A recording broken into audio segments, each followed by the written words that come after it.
Just tapping in with the live. And full disclaimer, I don't expect a single person to watch the live. That doesn't sound as cool as I thought it would, but just because I'm just that's actually the only way I can like record a video right now with the way that the phone is like out of bandwidth. But I did have some ideas, and I wanted to keep the content coming just off the strength. That's actually like the theme of this particular video I'm making, is that this video is addressed to whom it may concern, or maybe a better way, the word concern, that's actually like a buzzword. There's some words that really, a lot of things, the most impressive things, they actually happen like as a motion. Like there's a thing called gestalt. A lot of people wouldn't know what the word gestalt means, or even if it was described, it'd be hard to grasp what that means. Gestalt is like something, it's like a principle of psychology, but also of life. It's like a greater than the sum of its parts. So like a composite, that's so you say you have a number, right? Like 169. 169 can be reduced to 13 by 13. That's the least common denominator of the number 169. It can be broken down finest to 13 by 13. When you, so 13 is 13. 13 by 13 is now a composite, and then you have that's like a gestalt. 169 is greater than any combination of 13s less than 169. But like a lot of life is like that too. It's like a gestalt like that. The order Osho, he was a lot ahead of his time, because you can listen to Osho from like the 60s and 70s, and he's got cooler shit to say in cooler ways than 100% of people nowadays, including my dumb ass on here. And he was way ahead of his time, and open-minded about way the hell open-minded about a lot of things, but still not perfect because he was a man. I once heard him level the N-word in one of his videos. He was actually he was saying something that was he made different, like he would have like well-to-do people like back in the 60s and 70s that'd be interested in what he had to say. Like in India first, he had like communes in India, then he migrated to the United States, but he had like well-to-do people, statured people, and of that time, at that time, like the 60s and 70s, there would have been different bars to education, financial and economic, but also some of that being racial. You probably can't isolate racial dynamics out of economic dynamics to the present day, just because of the advantage that's conferred by socioeconomic status. But he sometimes he critique his own audience, like there's a scene in Training Day when he's like, I'm putting cases on all you bitches. He was talking to like some, and no disrespect to female dogs, because life is beautiful. Life is nothing without our mothers in this life, and dogs are awesome, humble, formidable beings. So the greatest of beings, if you dogs are some of the greatest of beings, is terms of intelligence and sensory, but also economy and discipline and fortitude and endurance. No less than a female dog as the mother of all dogs. So but also some impressive things like a gun can also be called a bitch. So the biggest, baddest thing is still a bitch. The thing that I like most in this life is a big bad bitch, like a bad bitch. but no disrespect with that. But he was in Training Day, he's like, I'm putting cases on all you bitches.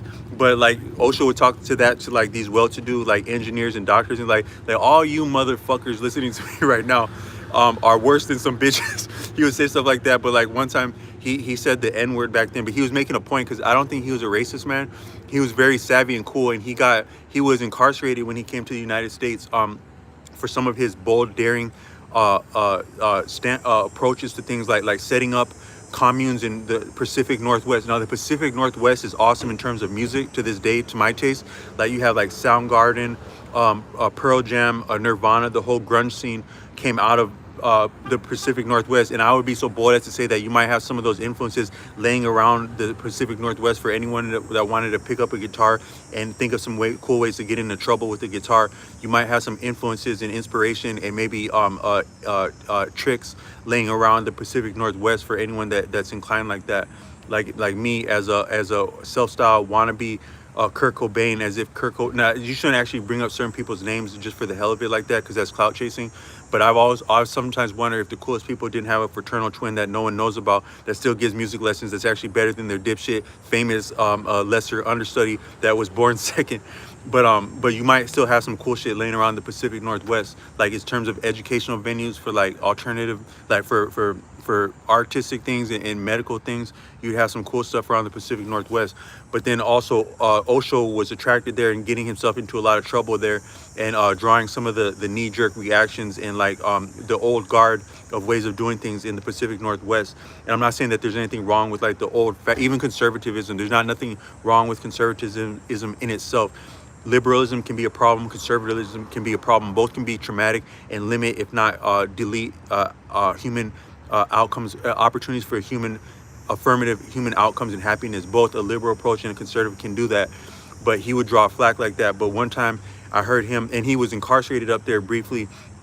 And I would imagine back then, the incarceration would have been skewed heavily towards marginal. There'd be an overrepresentation of marginal people, both economically and ethnically, in the trenches, the POW trenches of the penal system, the penal colonies, penal codes, or not penal codes, but the penal institutions. Penal means like punishing. But then also he's the type of person to be incarcerated and not have a problem by being himself, because he was cool like that. But I did also hear him level the N-word one time in a reference in front of a crowd. I'm not sure what he meant by that, but and I'm not trying to blast him, because he's still one of my great inspirations. But so like to that vein is that like Osho, he would. So what I'm saying is that like I'm offering this content off the strength, like but he would use the word gestalt back then because he was way ahead of his time. That was like that was a savvy word to be familiar with and to employ effectively. But most people wouldn't know what the hell he was talking about, and I didn't know listening to him. But I did later learn that gestalt. There's some words that don't appear in the modern like lexicon. That's like the dictionary is technically called a lexicon, lexicography. Like I was on a bus yesterday, and this woman, I had actually a bag full of books. I actually get up and down the public bus system with a guitar, a backpack full of books, and a bag full of books with cooler books that I know about and can put my hands on. But I travel with the ones that I wouldn't want to be disabused of. If the worst shit happened to me, I want the books right there with me. So I'm on the train like that, and then some people get into a conversation of like they're name dropping some books that are like those are heavy books that they're referencing as the struggle goes, the human struggle goes for American society. But they were like, oh yeah, such and such is so strong around language. But it would have been colder if they said such and such is such a great lexicon or lexicographer. So I don't know what you call it, like a lexist. They're such a great lexis. Their facility and command around usage in words. That would have been a cool thing. But technically, a dictionary, the study of words for their own sake, but also like a body of a collection of the study of words is called a lexicon, lexicographer. That's probably like a niche discipline that's a formidable niche style discipline that you'd have to be privy to.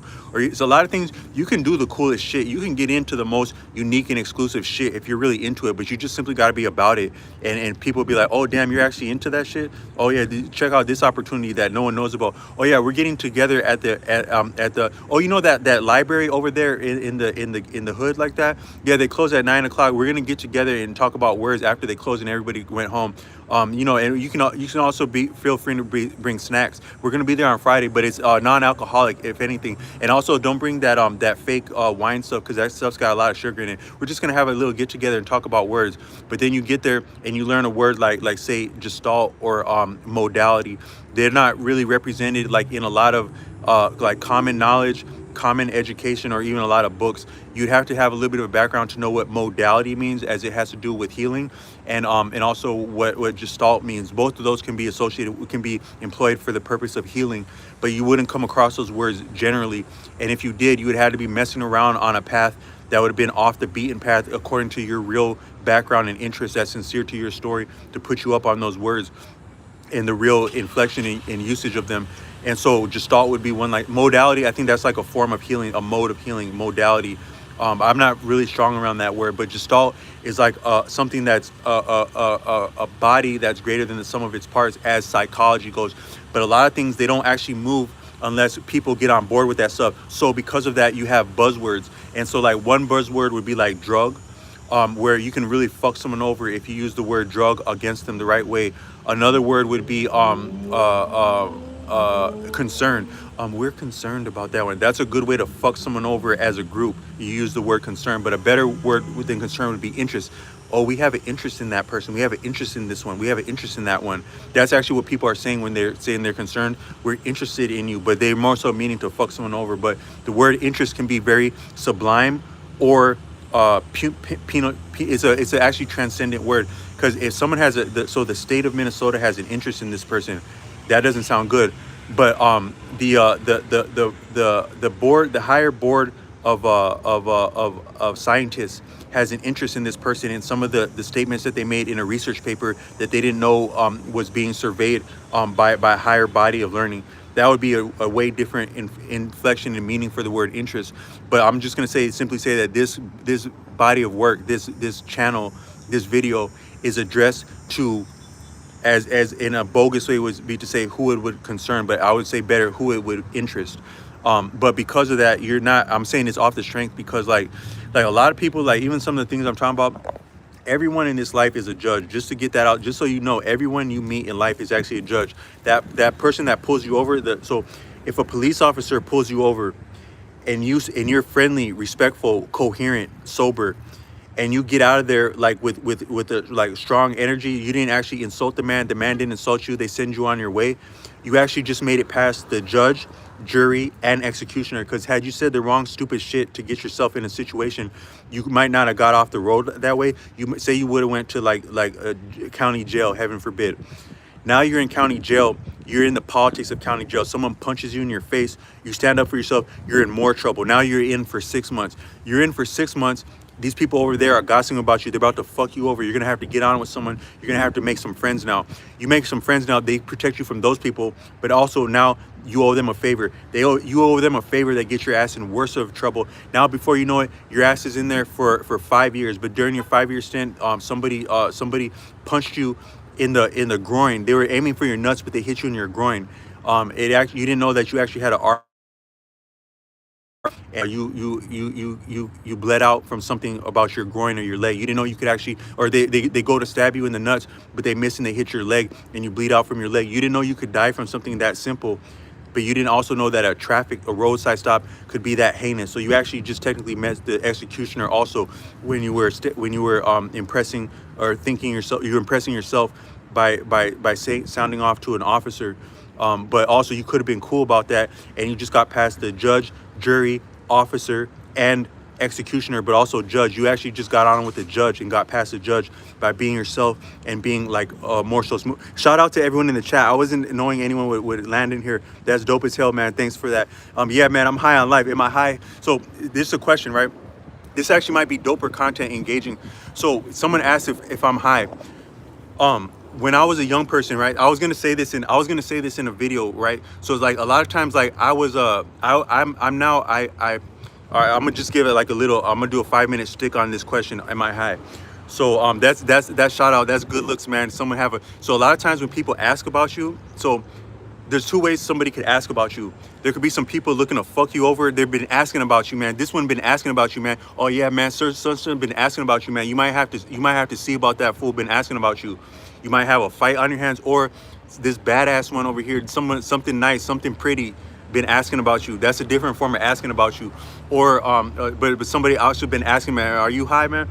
So I was in a forum, like a style forum, running my mouth, but more so like with posts, and they're like, hey man, I just need to know, man, where you get your shrooms from, man. What are you beyond, man? But so that's actually kind of a cool look. But then like, so my whole life people been actually wondering if I've been high. So like sometimes but to the point of substance, I actually, so there's certain professions that you can clean up around financially without getting yourself in a lot of debt. One of them is being a CDL, a driver. So I actually became a CDL in the last 4 years, and there's a pay increase hike the same summer I became a CDL for a Class B school bus. There's an industry-wide hike in the pay grade for school bus drivers the country over, if not the world over, in response to the pandemic. So I had it like that as a school bus driver, and you actually get satisfaction as a school bus driver because you got so much liability on your hands with these young people. You actually get scared and shit. Like you go up to a school, you see more and more kids getting on your bus. They're beautiful, they're lovely, they're learning, but they're actually on your hands It's like, damn, it's a lot of kids now. You got 70 of them on your hands now, and you got to take them home without themselves getting into a fight on the bus, whatnot. But you actually just got 70 kids home like that. You got 70 kids home from school, happy and healthy, and about to do cooler shit in the afternoon than be at school. You did that. That's a lot of satisfaction I'd get. But then also at the end of 2 weeks, you get paid like that a little bit. I wouldn't be so. Some people, they wonder about my sobriety, and they also wonder about my sexuality. But I've never actually called another person or thing handsome. But I would get paid handsome like that. But I actually stepped up off of that because I wanted to be drug free. I'm not calling ganja drugs, but I'm calling RX drugs. I wanted to be drug free so much that I came up off that. But so like when I came up off that, my the person was like, man, I want you to know you're this and that, man. But what he really wanted to say is, man, fuck you for not doing these drugs, man, because I want you to do these drugs if you want to have a job like that and stuff. But I said, nah, man, I'm not trying to do that. But if he would, what I could have said is that, hey, man, it's like some people that you go around people and they say, you're actually talking to, so you go around talking that karate shit, that Bruce Lee shit. Hey, man, you're actually talking to a martial artist. Some people might say something like that. They'll remind, it's like referring to yourself like as a title. You're actually talking to, so what I didn't say to that person is that you're actually talking to a user. You're actually talking to someone that's familiar with drugs, not your whack ass shit, but that real shit. So you get fucked up enough in life, you actually never come down off of that. So I used to really try to get fucked up. I'm not gonna incriminate myself, but I used to really try to get fucked up. You get fucked up good enough, and you actually don't really. It changes you. People think that you get sober, you go up and come down, but you're a different person. Anything you say or do. So I got fucked up. I tried to really get fucked up when I was young, such that people have been wondering about me my whole life after that. So I actually been in training venues where you go to this training venue and you get sequestered from life. So it actually make you stronger, right? So you think you're gonna go do some training, right? But you get up on a bus to do some training and you think you're gonna do sightseeing on that bus. Nah, man, we need you to put your heads between your legs and you don't see where the fuck you're going. You're only going a couple blocks away, but you don't know where the fuck you're going, and you're disoriented like that, and the training's better like that. But you're also sequestered from music, substance, cool shit, party shit. But the funny thing about it is where I was receiving the training from, my actual friend set in life, my close friend groups, and also my lady friends that I brought onto this. I'm not gonna say set because we weren't about shit, but our little set of dipshits that wasn't associated with nothing. I brought the ladies on. They were my lick, but then they made a dark fan club about my ass. I got excommunicated from my own wannabe dipshit friend set group, equally male and female. But then when I went to do training halfway across the continent, they by happenstance went to the same place to party and live it up and live their best lives while I'm doing this heinous shit that's worse than being incarcerated. But while I was in there, some of the people I was being trained with, they're like, hey man, are you high? How did you get high in here, man? What you got, man? How you get that shit in here? But I was actually sober, but I would look high. But the thing though, what would make somebody ask about me is that you can train yourself to do certain things. So like some people would think that yoga is like these crazy body postures. Yoga is anything that you would do as a practice. That's actually yoga. So if you're reading books now to learn, like with any form of regularity that you would get better doing it, it's now a practice. That even if you read one book 1 year, you read a book for a day, you read a book on New Year's, you also start training to improve your life and lose weight on New Year's, but you give it up. But you start training New Year's night. Everybody's ass getting drunk New Year's night, but you start actually working out New Year's night, but you give it up by New Year's Day. But you do the same thing the next year, and then you skip a year and you do the same thing the next year. You actually just did a practice right there, 1, 2, and an odd year off. You're now doing yoga like that because it's a practice, it's a culture, a self-culture, but such as also reading a book, but also different things you do with your body. So you don't actually have to do postures to do yoga.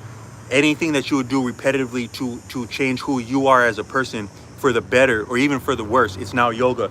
But there'd be subtle practice like that. One is that if you can train yourself not to blink.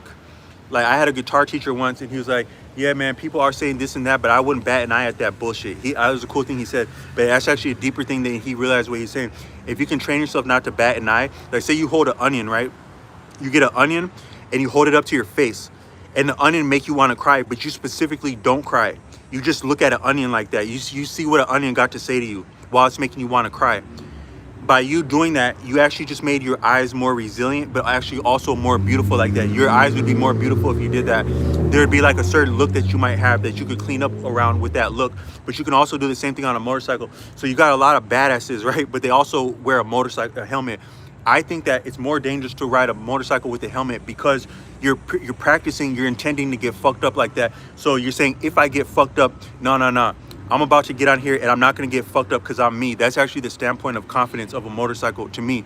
But also the helmet, it can provide a blind spot. So one time I almost got jacked up with a helmet because I didn't see my blind spot with the helmet. But without a helmet, you have more awareness of yourself. You're more exposed, but you also have more awareness and it's funner. But you get most of these badasses, even though some real bikers, you got a real biker, but you put them on a highway in a state that got an 80-mile-an-hour speed limit, and you tell them not to ride a helmet, their ass is going to be like, they actually can't ride a motorcycle at 80 miles an hour without a helmet, without practice. You can't do that. But you take a road trip across the country, you lose your shit, and you don't got enough money to sit down somewhere and get cozy at $100-$200 a night at a hotel. Your ass got to keep going without a helmet. But at a certain point, the wind doesn't affect you, so you can ride a motorcycle and you can look straight into the wind like that at 80 miles an hour. Your body can do that with just a little bit of practice, but it'll more so make you look faded. I'm so much of a dipshit that I actually got pulled over one time when I was sober, but it was the middle of the night. I was fatigued. I wasn't unrested, but I was fatigued because I was doing deliveries in the middle of the night. And this cop pulled me over, and he actually couldn't figure out if I was sober or not. He's like, okay, I want you to follow my hand. While he followed my hand with your eyes, he's like, but wait. He kept doing it. He couldn't actually figure out if I was sober or not. And I was like, oh no, sir, I actually ride motorcycles without a helmet. I'm actually a highly trained, I'm trained as a space cadet, so I can exist without I can exist without love, sensory input, and or things to do, with time on my hands to do nothing but think and also be content like that, because I had been trained as a space cadet when I tried to get fucked up. But also I'm trained to ride motorcycles without a helmet, so sometimes I would look like I'm exactly fucked up, but I'm exactly sober like that. Even like right now, I said that in layman's terms. He's like, but wait, but what? I was like, well, watch this. Because while I had also done that on a motorcycle and actually got a little bit fucked up, I had to convalesce in the hospital. But when I was doing so, I'd be walking consciously and like doing dance moves, but not to look cool, but actually to do coordination. So I was like, watch this. And then so I stood on one leg, and then I started doing a squat on one leg with my foot out. Then I kicked my foot behind me like a ballerina. I almost wobbled, but I exactly held myself firm with discipline because I've been practicing like that. And I actually convinced a trooper that I was stone cold sober, even though my eyes looked fucked up and I had been driving a little bit funny because I was fatigued, but not unrested and not under the influence. But he liked the way that I kicked my foot back like a ballerina and I didn't trip when I was about to trip. He could tell my ass was sober when I did that. But so I'm just saying, I don't like, they say it's mean to say, it's mean to do anything to anyone, including animals, but there's more than one way to fleece a cat, and there's more than one way to fleece yourself outside of a ticket. But no, man, but people been actually thinking I've been faded a lot my whole life. But I hadn't been under the influences. I read a book about psychedelics, right? And this person was talking about different users and stuff like that. But he was impressed by this one man in LA, right? So this man, what he was impressed about him is because he could use or not use. And also when he would use, he would do so with intelligence. Like one of the things is like, so say you have a horrible experience like tripping. I'm not trying to advocate for substances on this because sobriety is still the coolest shit because you can make more money sober, and money is actually cooler than getting fucked up, I think, because you get cooler looks when you're making money than even when you're under the influence. But so this dude from LA, right? He liked about this dude is that this dude could go 10 years at a time without using anything. 10 years if he needed to. If he needed to make money, 10 years. But once in a while he'd like to get fucked up, but he'd get really fucked up like on some like psychedelics. But when he would do so, he would do a little bit of forethought. So like some people would have a designated driver.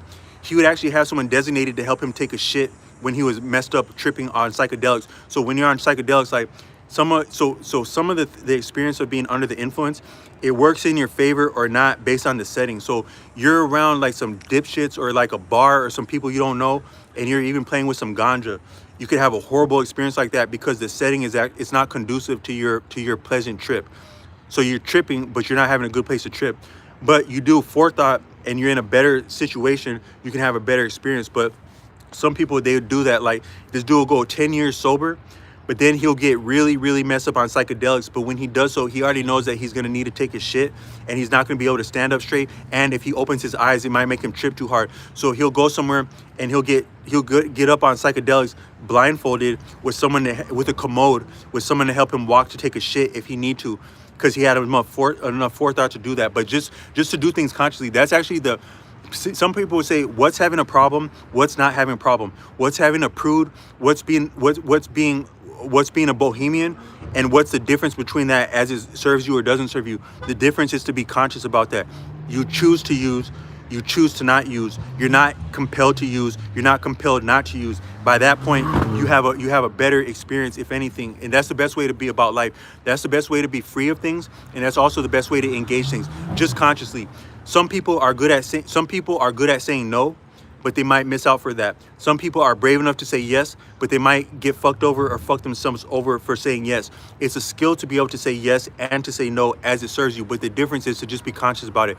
A conscious yes is better than an unconscious yes or an unconscious no. A conscious no is better than an unconscious yes or an unconscious no, and sometimes a conscious yes. That's my standpoint with that. But I'm getting a little bit long-winded because I was getting animated, but I wanted to at least touch on a little bit like why I had hopped on. But shout out for anyone for rocking with this at all. I appreciate it. I really do appreciate the love and support, just to even check me out and drop a comment on that. That's dope. I wasn't expecting that. The dopest shit is when the shit that you're not expecting.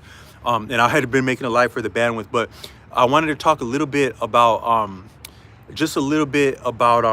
damn, my bad. I think I almost want to land it here because that was some smooth content like that. I don't want to back out of my own party and shit, but that's actually just some cool vibes, like for people to damn, someone said, is that Sean O'Malley? I wasn't trying to jack his style, but I'm also part Irish like that. So I'm part Irish. If I ever were to get in a fight, I would do better standing. Because I can throw hands. I've thrown hands in my life before, and some people have said I had quick hands. I had friends from like the South. I went to like a gospel church in high school, and we had the best musicians and the best athletes at that church, and the coolest people in life, the adults but also the kids. But we'd play basketball, and like sometimes people would like they might do a crossover and get past me, but I would check them with my hands. So I've had quick hands in my life. And I could throw hands with people. Like if somebody came up to me right now, I'm making this video from a parking lot. If someone were to come up to this parking lot and start a street fight with me, hey man, fuck you man, I heard that shit. Are you trying to do it live in my parking lot that I also don't own, but this is my shit? I wouldn't have a problem throwing hands with someone. But if they switch range on me, like you got a wrestler on your hands, he can't really fight. He'll throw 1 or 2 punches with you, but then he's about to lift you off your feet. This shit's game over for me. So I'm not as good at the different ranges. But like Sean O'Malley, I'm a little bit wiry, and I'm a little bit quick, and I'm a little bit Irish, and I do crazy shit with my hair without copying Sean O'Malley. But that's actually kind of cool. Like someone to actually wonder if you're Sean O'Malley like that. But respect to Sean O'Malley, because he's a real fighter and a real stand-up dude. One cool thing he said, I can remember one time Sean O'Malley said something, is that he said all the artists want to be fighters and all the fighters want to be artists. But I'm more so of an artist that I won't lie. I've had pipe dreams about fighting before, and I probably get my ass handed to me. But it actually is interesting. What is the difference between a fighter and an artist? And when do you go from wanting to be a fighter to an artist? And in the deepest sense, right? So some people would say, like, so you go to the doctor, right? And they try to act like they got things all figured out. They got it. This is science now. We got it all figured out. But science has a gray area of probability because they try to do things based off the numbers. So as exact as science is, there's a limitation in a gray area, and people actually die in the gray area like that. They're like 50 shades of gray. You might have 50 bodies under the gray area of science, the margin for error. That's because they're going off the numbers. But what's actually more exact, according to Nassim Nicholas Taleb, what's the medicine had actually been art in the first place. It's the medical arts, not medical sciences, because art is more subtle and actually more exact than science. My family member, my brother, we're at odds. We don't exactly like each other. We don't like being around each other, but I still respect the man, and he's a formidable person.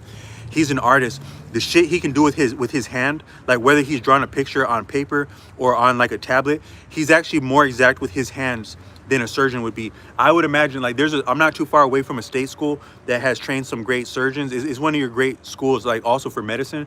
If you were to, you take your biggest, baddest surgical students from that school and you put them up against my brother as far as hand-eye coordination and just doing shit exact with your hand, my money's going on my brother, the visual artist, actually. So I think that the medical arts are finer. Art is actually finer and more exact, more sublime, but actually more deadly if it came to that than even science. Art is. So your artists are still your formidable people, but as fighting goes, it's actually mixed martial arts, not even sciences. You could approach martial activity, that's actually like fighting. So there's martial professions. Officer, a police officer is that's a martial profession. Even like your mall cops, like I'm near a mall, the mall cops, that's actually a martial profession, and they might put it on somebody's ass worse because they got more to prove and more of a chip on their shoulder. But there's certain, like if you look at magical things, like I've read older books about magic, certain things that have to do with a person's life, right? The things you touch on a daily basis, but also the things that serve you. There's deep, profound things that have to do with the things that would serve you. So here you got some sandals, right? So you take the sandals of a person who is chaste. Chaste is the hard. What's actually more hardcore even than being a mixed martial artist is to be chaste. That is to abstain, not celibate. When you're celibate, you've taken vows. That's different. You're compensated differently for that. You're sheltered different. You're respected different. You're protected different. You win different. You suffer different under celibacy. Abstinence is different. Abstinence is to choose or to have chosen for you to not partake in sexual relation. All of life is actual sexual. Life is sexual energy. All of life activity is sexual activity. You can't exist and not be sexual and not partake of sexual activity. Hey, how you guys doing? Oh, hey, hi there, hi Miss Rose. I really like your I really like your glasses. Those are really nice glasses, Miss Rose. Y'all be safe now. That was actually sexual activity, because what sex is self and other. So I am myself. I have a sensation of self, but also I'm perceived as myself. Here's another person. They have a sensation of themselves, but they're also perceived as a self. For me to breach the gap between us being different people, to have a same idea, concept, sensation, emotion, experience, that's actual sexual activity. It's one being more than one, but also being as one, and finer than one and greater than one at once. So is one, and I said this in other videos, is one and one two? Or is one and one and still again one? And if one and one could as soon be two and one, could it also be none? So it's interesting that you have two people come together, two parents, but they actually make one person. How do you actually procreate when two actually make one? That would seem subtractive like that, but it's because they do it again and again like that. So actually that shows you that things can be confounded, even the sensation of, so what came first, the father, the mother, or the child? And was the child not also a father? Will the child not yet be a father? And was the father also not once a child? And did this father not, and did that child not also have a mother, whether male or female? So some things are actually confounding like that. Even numbers, is one and one two, or one and again one, and could as soon be none like that? But so that's a little bit the sensation of engaging another person, is that it's actually sexual activity. So all of life is sexual activity, whether you think you're getting it off, or people think you're getting it off like that as you would like to, or people would like you to or like you not to. It's still sexual activity. But celibacy and abstinence is not the first thing, but I think they can both be called chastity, as you're not partaking, you're not going all the way there and relishing and frolicking like that. And so I don't mean to say condescending frolicking, but just for lack of a better word. So so you take a person who's been chastity is the realest shit. It can be dope like that, but it can also be worse than hell. That might actually be a worse fate than hell. So you think you're a demon, right? You're a devil. So you're a demon, right? You're a devil worshiper, right? But what if demon activity means you get to sit your ass down somewhere and do nothing while you watch people get it on like that? That's actually some wicked shit, but it's not empowering like that. Are you still down with the demon shit as it's not serving you? That's a question like that. But so you take the sandal of someone who has been walking a lot while also being chaste. Is that there's some properties of that would be magical. You could say there's something magical about that. But also you take a martial person, a person that has a martial lifestyle, like say like a mall cop, or like a centurion in times past, a guard of some kind, a knight, a ronin, a warrior, whatnot. They're actual, they're the things that would serve them, but also their implements, the things that they serve, or the things that are used against them, or that they use against others. There's certain dynamics of energy that would be profound that you could call magical, beyond magical. And so some would be like the properties of a martial person. Some of the, like, say I was a martial person, I'm not a martial artist currently. Say I was a martial artist and you take one of my locks of hair. That lock of hair would have some energy just by it attending me for some of my experiences. Some of the shit that's been said to me, that I've said, that I've seen, that I've heard, that I've thought of, with this on my head like that, it has properties of energy that are profound. Those properties of energy are not falsifiable. I had a guitar, right? It's not favorable to let someone touch your guitar because they're gonna want to tune it and they're gonna jack it up like that. There's certain shit that people can't touch, can't help but fuck up. And one of them would be the instrument that belongs to another person. You can't touch the instrument of another person without fucking up it or around it somehow. And so guitars are like that. So I had a guitar that it belonged to my father, and it's like a beautiful nylon string guitar. And I was actually I was playing with it, and I had someone walk up to me within the last few days at a fair. This person was dressed to the nines. She looked like Cruella de Vil that's not against animals. And she was like, "Do you play something? Can you play me something? Can you play a chord?" "Oh, okay, have this." She gave me a $20 bill that had no strings attached, no tax. I hadn't asked for it, but I had ostensibly earned it by pleasing her, by playing something favorable.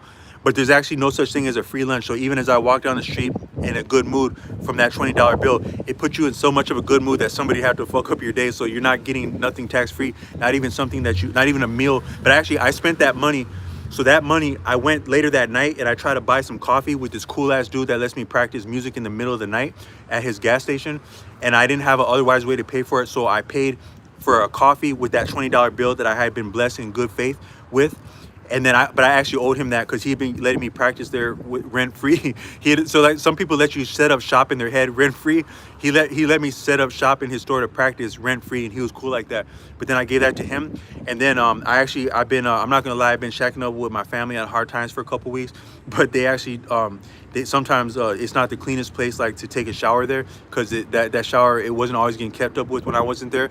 So I have to go abroad to take I have access to showering with my family, but I don't like taking a shower there. So I went to a far out gas station the middle of the night. It's another cool gas station where I like the people there. They're a little bit out of the way. The person that works at that gas station, their grandparent is actually technically the founder of the city where I'm at, St. Paul. Their grandparent is. You are your ancestors. So I know St. Paul. Now I don't know the real St. Paul, but I know the person that created a place and named it after St. Paul, their descendant, which is still them, I think. So I went up to visit St. Paul. I had to get out of St. Paul to visit St. Paul. And you can take a shower there, but it costs $18 to do it. So this $20 bill that I got in good faith, I use it to break bread with my road dog. I actually can't get along with nothing long enough, not even a dog. I can't go over the road with a dog without, maybe that'd be interesting if I could get along with a road dog. I would think about like a road bunny instead, but I take a guitar. But I actually can't get on with a guitar without having problems, like someone try to tune my stuff. But my road dog that lets me practice, I broke bread with him. And then I spent the rest of that on an $18 shower. But the cool thing about that shower is that you go there, they let your ass have a shower for 4 hours.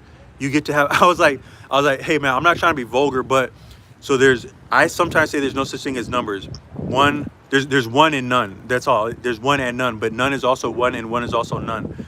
But so you can go number one. I think two is a bogus idea, but you can go number 1, 2, or star. But it doesn't take 4 hours to go 1, 2, and or star. So what the hell do you do for 4 hours in a bathroom? Now that's an interesting question. That's not bogus, so that's actually a good favor.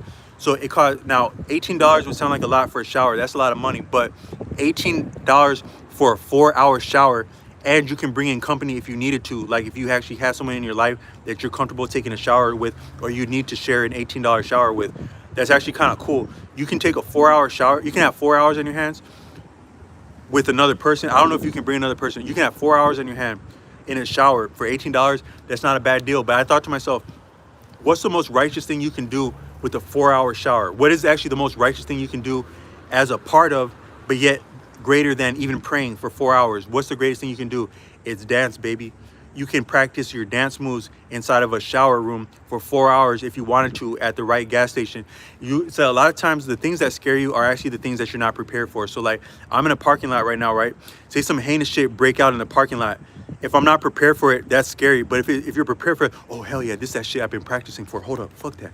I see him going that way. I had a family friend like that. My friend, I'm not trying to advocate for nothing violent, but I had a family friend. My friend, he had the coolest Nerf guns and water guns and water balloons, and that's actually why I was his friend, if I was being honest. But he was actually cool as hell. And then I got to know his father, who lived the next town over, and his stepmother, who was about that life back in the 90s. His stepmother, the 90s had a lot of violent movies about guns, but also it had some interesting characters that would be comfortable around guns. My friend's stepmother was like that. She was one of these people that like crazy guns and shit. And like she'd go everywhere armed to the teeth, in even the grocery store in the 90s, before you would have as much of a reason for that. But like she's the type of person where if some shit broke out back then in the 90s, she would have been ready for that bullshit and having trained for it. And she actually trained us for that when we were little.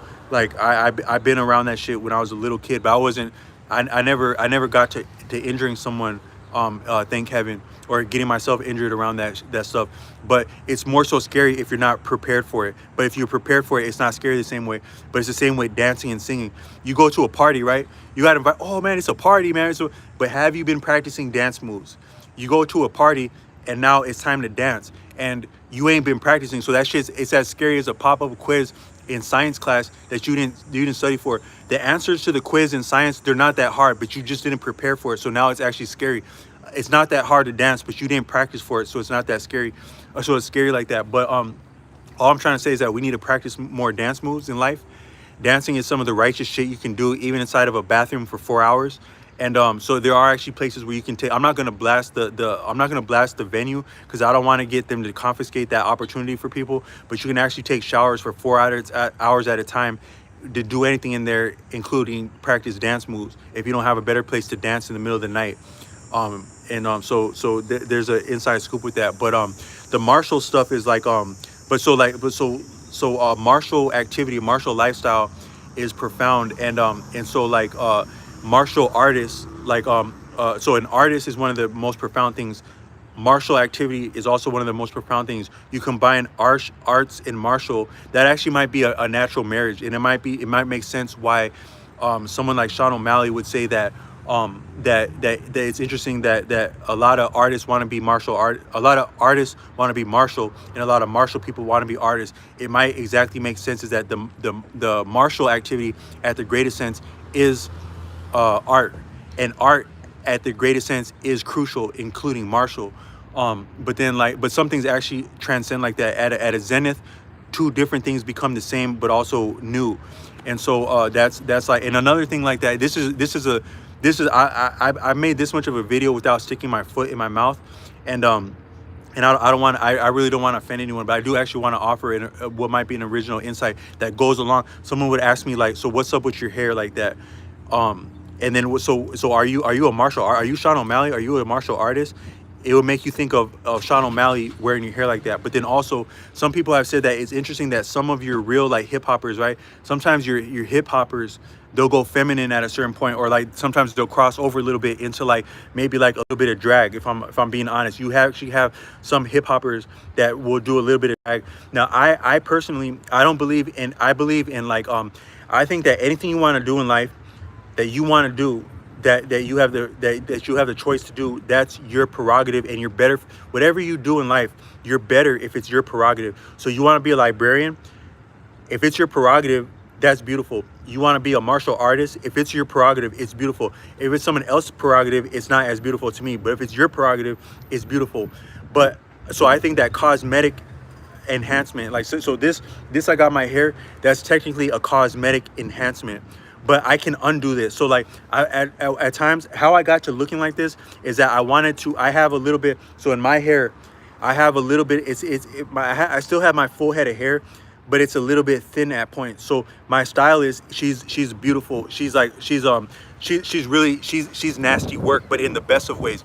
If she wanted to do something in life, she's nasty work with it. She doesn't post on social media. She doesn't blast herself or blast other people. But if you come to her with a deal that you need her to do something, she's gonna figure it out. So she'll make your shit look dope like that. She can do that with hair.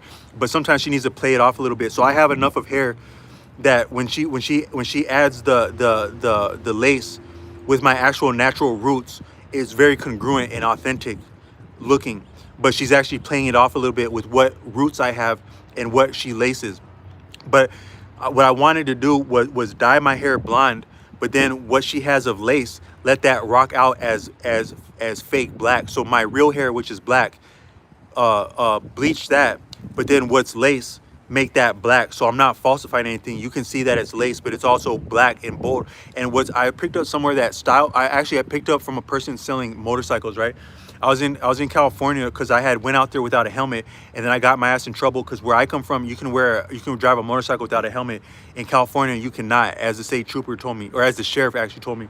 But I went to get a cheap ass helmet, and then the person selling helmets was like, "Hey man, I don't want to see you nothing cheap, man, because your head is important, man. I don't know you, man, but I like your style moves and stuff, man. I don't want to see you get messed up right there. Don't take no shortcuts with safety." So even though the shit I'm saying out my mouth, still don't take shortcuts with safety. If you think it's safer to wear a helmet, wear that shit, man, because there's no shortcuts around safety. That's one word from a professional driver.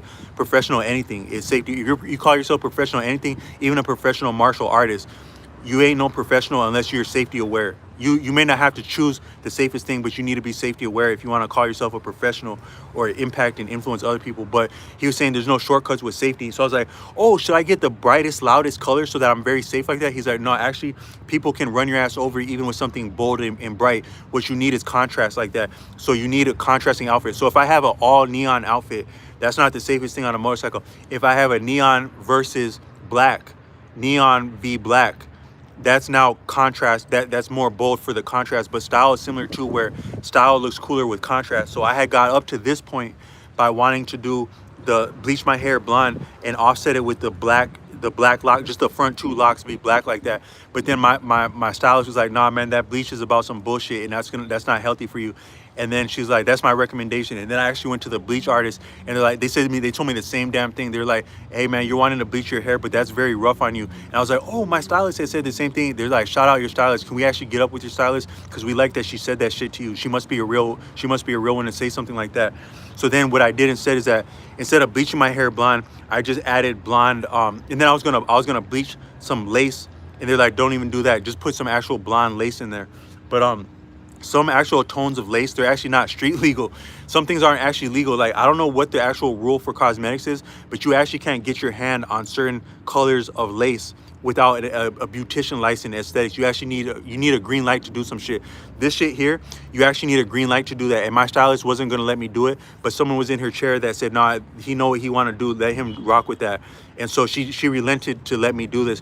But actually some shit, it could get you in trouble. Like I've actually caused like some blunders by rocking the blonde extensions, because people don't know how to act around things. So you can actually cause trouble by certain style moves, and you actually need a beautician to sign off on that. That's just an interesting thought right there. You need a beautician to sign off on certain style moves. But I got up, some things just, you take one step and it goes further. So one thing, I got up to this point by first doing blonde lace. And then I got to this point, I was like, damn, if I'm gonna do blonde, why not do green? If I'm not do green, why not put some pink in there? Because when I do pink, it's not more so to be feminine, but like attracts like. A lot of beautiful people, beautiful ladies like pink. So the pink, it draws like to like that. But I might be a dipshit like that. But this, I can undo this. So I can take the lace out, and I still have my hair, which is fine at points, but I still have my own hair. So what I'm saying is, I'm not saying nothing for limitation as cosmetic enhancement goes, but cosmetic deletion is differently. So I actually currently don't have any piercings, and I don't have any tattoos. Some of your real people that really do tattoos the real way, like for spiritual purposes, like I watched this channel called Navajo Elder Teachings. The original, I think the word for the Navajo people, Navajo, that might be like a Spanish appropriation. The original word is Diné. I had some friends that were Diné growing up, and they were always so cool. I was always a wannabe Diné as a young person because I grew up around them. But and I'm still actually a wannabe Diné. according to that channel, they were more so of a, they incorporated a lot of people. They were a landing zone for people who were displaced, so they adopted a lot of people traditionally. The Zulu of Africa were similar to that. I think the Zulu, they would conquer and win over other people, but they'd also bring them on board. That's how you had the formidable Shaka Zulu army, was not only because of the conquest, but also because of the adoption and the reciprocity and the inculcation of new people. But I think the Navajo might have been similar like that. Some of your really, there's all people are great. There's no, you can't, human beings are great in the first place. So you put people together and they're greater for being together. There's no group of people that aren't great on some level. But some of your really out, some of your memorable people had been like the Zulu of Africa, but also the Navajo Diné of America. They have a name that holds weight, that's impressive. I don't mean to be emboldening them. I don't mean to be highlighting them past other people or getting involved with politics by that statement, but just that the Diné are awesome people. But it's interesting that they have a name that holds weight similar to the Zulu, but they also, according to the Navajo elder teaching, brought people on board, and they would incorporate people as much as displace and conquer people. And so but then they would do tattoos for ceremony, but their tattoos would be, they would wash them off. That's what the elder said, is that the tattoo would be for the purpose of a ceremony. So it'd be more so like your dyes. I think like the Southwest is interesting because in the Southwest you have things that grow in nature that can be used for a specific purpose, that have a specific effect. So like when I was a child, you'd have these things called like honeysuckles. So it's like in Albuquerque, you'd have, it's like this flower, but as you can pull some of the, I don't know what you call the actual buds of a flower, like the stems, the stigmas, you can pull the stigma through the flower. And as you do so, it draws pollen, which is like honey, like what the bees do, but it's enough that a human can taste it and enjoy it. That amount on your tongue, like the amount of fentanyl that it takes to kill people, heaven forbid, is very, very minimal. It's like the head of a needle is enough fentanyl to kill someone. But also, I would imagine whatever medicinal or beneficial properties are in some of these flowers, like the honeysuckles or even pollen in general, you put a prick of it, a pinprick of it on your tongue, enough to taste it. That's enough to have a residual chain reaction over your body and really bless you, I think. So a child could, as children, we enjoyed the honeysuckles, but they would have a specific purpose that you could use it for without a lot of curation or intelligence. But then also you'd have things like itch bombs. So they'd be like, it's like another thing from a plant. It's like a certain tree. It would have like a stem like that, and it'd have like a little bulb on it. If you bust that bulb over somebody, it'll break off into all these little, it's kind of like shredded wool. Like it fills the air, but it make you itch like that. So it have a purpose like that. In the Southwest, a lot of things are like that. But then also the clay in the earth is like that. So you will have like red clay out there. You actually have different types of earth in different places. In the Southwest, you have like red clay, but it's very good for like drawing on. I'm trying to make my sound more indigenous than I actually am and more versed. But some of the actual clay or the properties of nature that are not hard to obtain, you can use them in brilliant ways for painting, but also like temporary tattoos. And some of the Diné in ceremony, they would do tattoos like that. And according to them, when you put a tattoo on when you do anything to your body, but also when you put symbology on your body, you're communicating with yourself, which is also this existence, which is also other people, which is also this existence, such that you're making a channel and a portal. That's actually the purpose of a tattoo, according to the Diné elders, is that you make a channel, a pathway in your mind, but also communication with existence. You make a pathway with a tattoo, but it may not be beneficial to have it permanent like that, because you don't necessarily, a lot of things, the deeper sense is like the real, one way that you know that you have a real no nonsense faith, tradition, or walk on your hands is that it's time sensitive. That's actually how you would know you have a real prophet on your hand. I met a person walking down the street within the summer that would be reminiscent to me of a real prophet because of his referencing of numbers. He would reference numbers a lot. Did you know that Las Vegas has the most 7-Elevens out of any places, and 7-Eleven is also an auspicious number? I think that 7-Eleven is the best place. I mean, that Las Vegas is the best place because they have the most 7-Elevens. I was like, yeah, I also thought about going to Las Vegas at the beginning of the summer, but then there was like some atrocities that happened there, and I was iffy about it. He said, yeah, I actually feel such a way about Las Vegas that I wouldn't be turned off about anything like it, not even atrocities. I actually know a woman who really loves me. Her name is Maria, and we're gonna go to Las Vegas and consummate our relationship because we really love each other. But we're also gonna do it on this specific day. I think he might have been a real prophet talking like that as the numbers go. But then prophecy is not, I had a vision. that the sky was so blue. Now, I'm not saying anything is not anything, but one way you would really know you have a prophet is that they're referencing numbers, because the greatest things work together, including numbers and days like that, and holidays and ordinary days. But then also, your real people that practice faith. Like, say I met an actual rabbi recently. I met a rabbi walking down the street, and he was interested in what I had to say enough to spend 8 hours with me. And he was telling me some inside things about Judaism, the sublime things, but also the challenging things. Like, he was saying that it's somewhat limiting to him being an actual practicing Jewish person, because he can't go somewhere that even looks like it may not be kosher. He can't go to a gas station that would sell something that might offend milk, because just by him, see, I had a training as like leadership in school. Like, I was part of student government at Job Corps when I was young, and they said that when you're having leadership, real leadership on your hands, influence, even sitting up in front of the school as a member of student government, not only can you not do anything wrong, you can't look like you would do anything wrong, or look like you might have done something wrong to really be doing leadership right.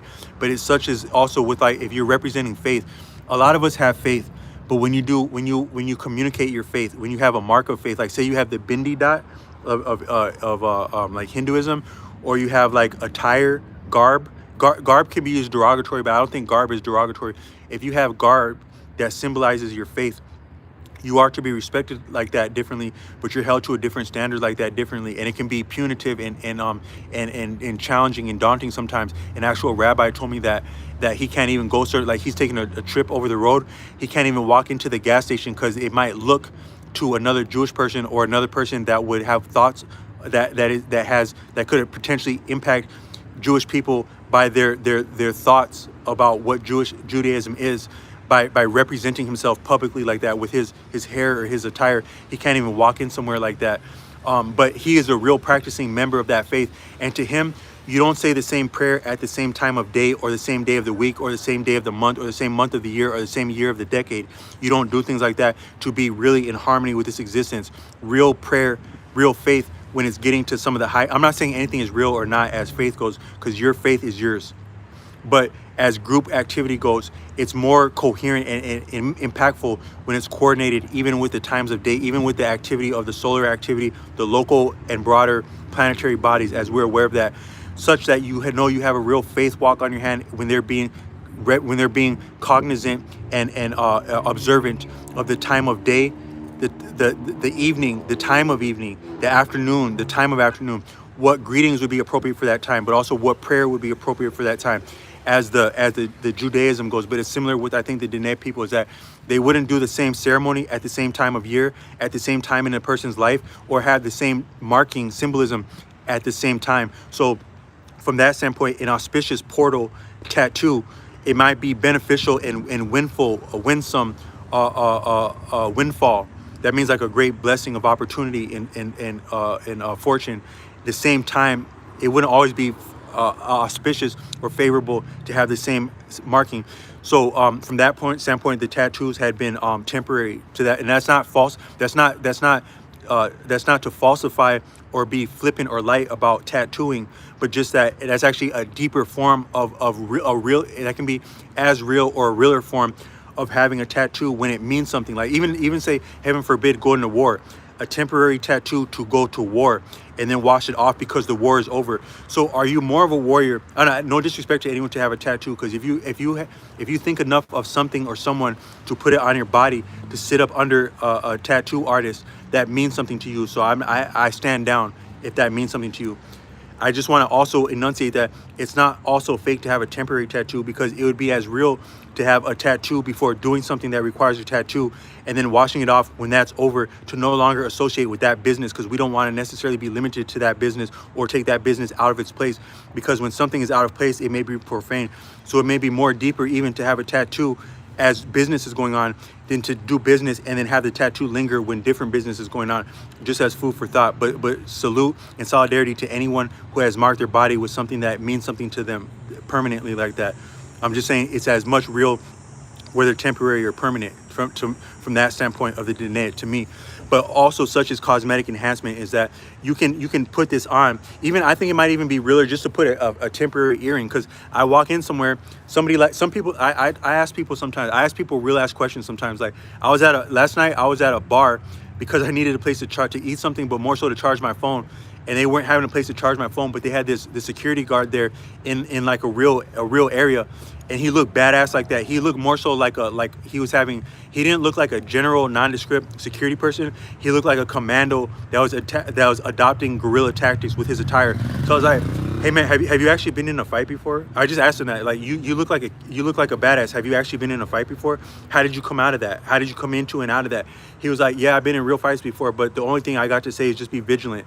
That's some real things he said. But then also, I asked someone that had a tattoo, an earring. I asked someone, like, this person was like one of them people that are like, they're on in life, like maybe late 40s, early 50s, but they're still savvy enough to be a problem if you had some company on your hands.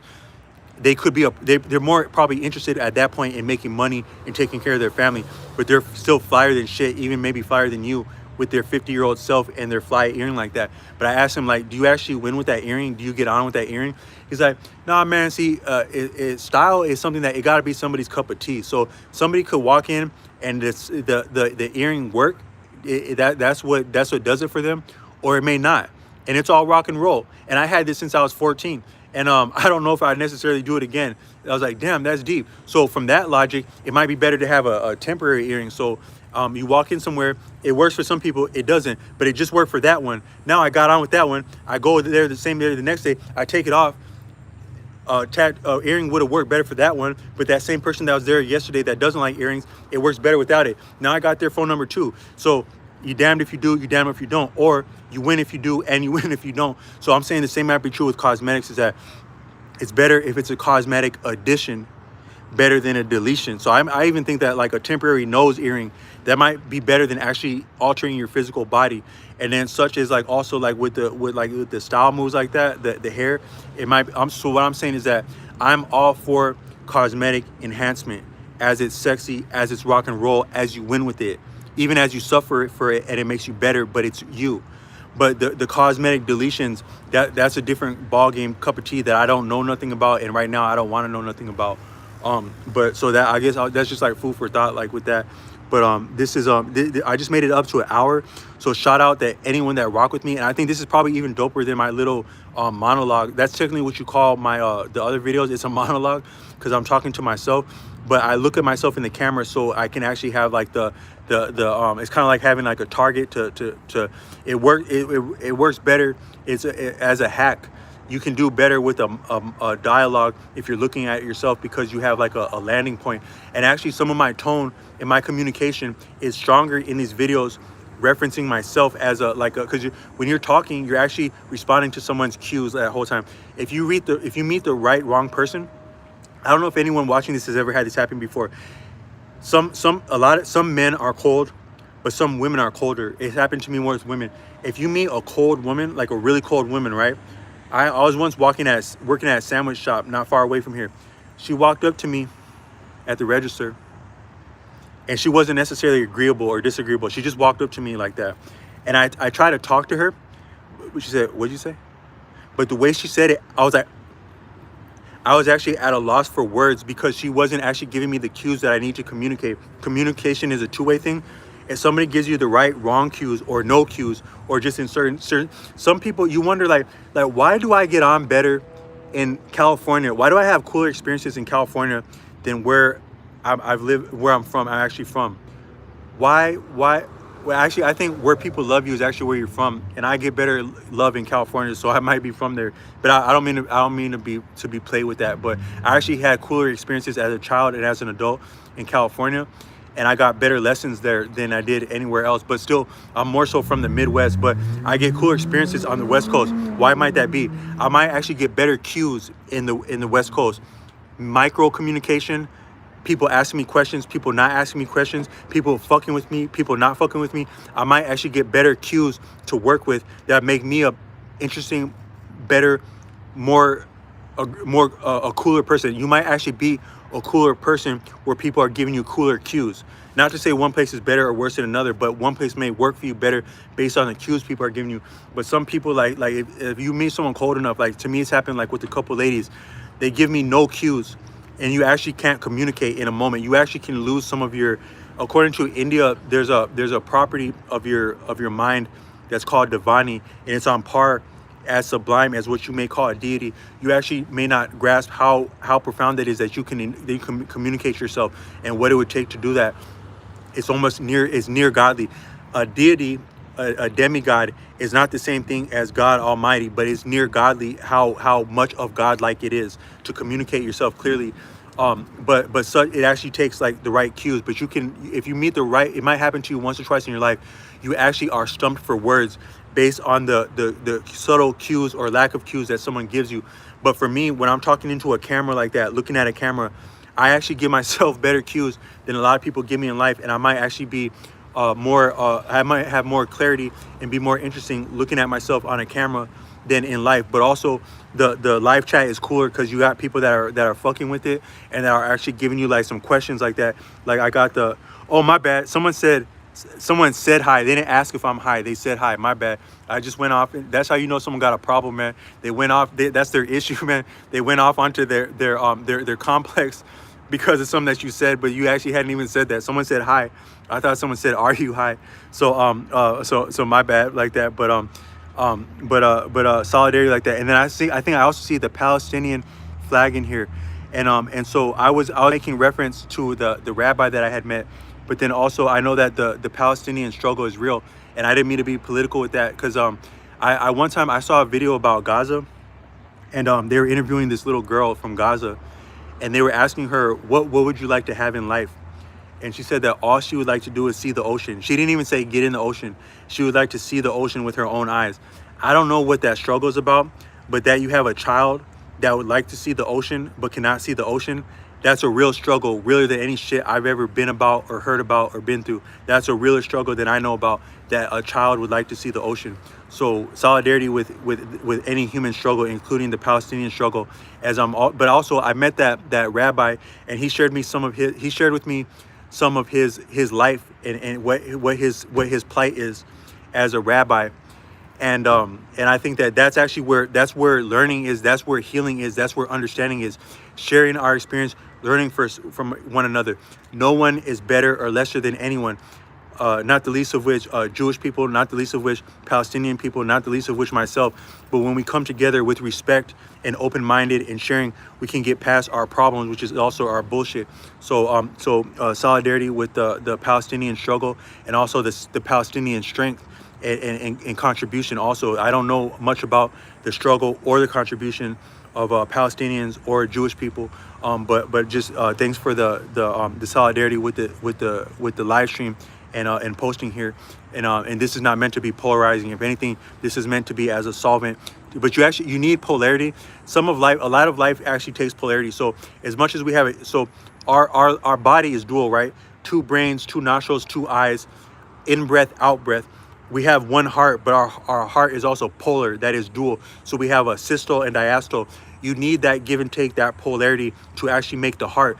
1 life, 1 mind, 1 life, 1 people, 1 person, 1 love, 1 heart. But also all that being dynamic, better for being dynamic. We're better for being different. Our heart is better for being different than itself, for being both systole and diastole. So I'm not saying to throw away our differences, but to overcome our differences with the right spirit, which is our heart, which is similarity through difference through similarity. That's all I'm saying with this. And at the greatest sense, that's where we solve things, not by throwing away our difference, but overcoming our difference to be better for our difference, but past our difference and within our difference. But I'm going to sign out with this, and one love. Peace.